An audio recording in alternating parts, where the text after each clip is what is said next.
ভাই বড়দন রক্তের বাঁধন, এই কথাটার সত্যতা আসলে কতটুকু সেটাই এখন দেখার বিষয়।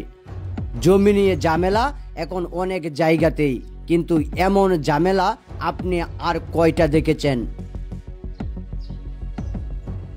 ভাইয়ের ভাই এমনই হয়ে থাকে, কিন্তু বাতিজা যখন চাচার উপর খেপে যায় তখন বিষয়টা কেমন লাগবে।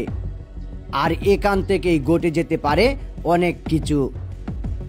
আসলে এক বাপের দুই সন্তান, আর সেই বাপের জমি বাগে পেয়েছেন, কিন্তু রাস্তার কাছে হওয়াতে অন্য ভাইয়ের ছেলেরা সেটা দিতে নারাজ। কোনোভাবেই এটা তাকে দেওয়া যাবে না, কারণ এই জমিটার মূল্য এখন শতাংশে কয়েক লক্ষ টাকা।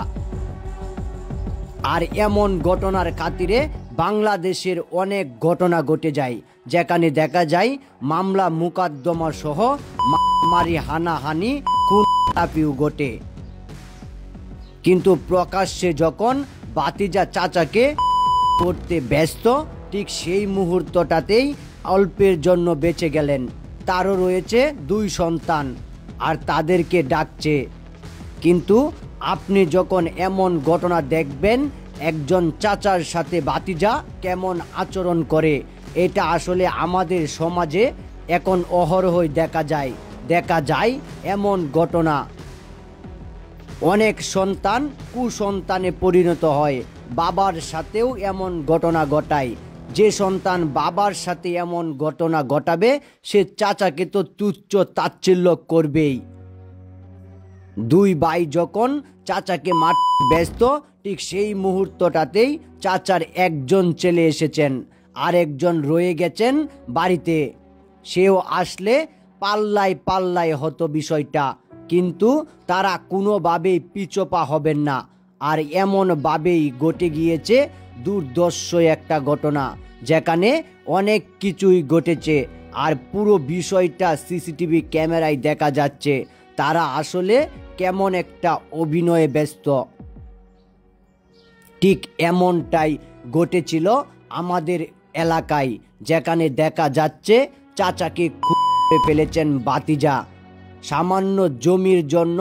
এমন ঘটনা, আসলে জমি জিরাত আপনার নামে লিখা, কিন্তু সেটার মালিক আল্লাহ। আর সেই জমি এবং ধন সম্পত্তি নিয়ে যখন আপনি কারো কাছে জুলুম কিংবা কাউকে হত্যা করবেন, ঠিক সেটার দায় আপনাকেই নিতে হবে।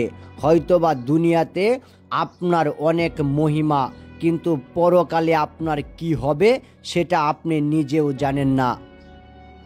এখন প্রশ্ন হলো, এটা নিয়ে যদি একটা মামলা হয়, তাহলে সে মামলায় দুজনই ফেঁসে যাবে এবং তৃতীয় পক্ষ সেটা লুটে নিবে।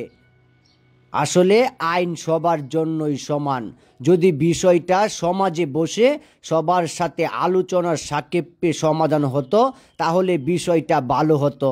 কিন্তু এমনভাবে উত্তেজিত এবং এমনভাবে এমন ঘটনা ঘটলে প্রাণ চলে যেতেও দ্বিধাবোধ করবে না। তাই আমাদের সতর্কতা অবলম্বন করতে হবে, যাতে করে এমন ঘটনা সমাজে না ঘটে। ধন সম্পত্তি জমি জিরা নিয়ে এমন মারামারি, হানাহানি করবেন না, কারণ এমন ঘটনা থেকেই মহা কিছু ঘটে যেতে পারে। তাই সতর্কতা অবলম্বন করুন।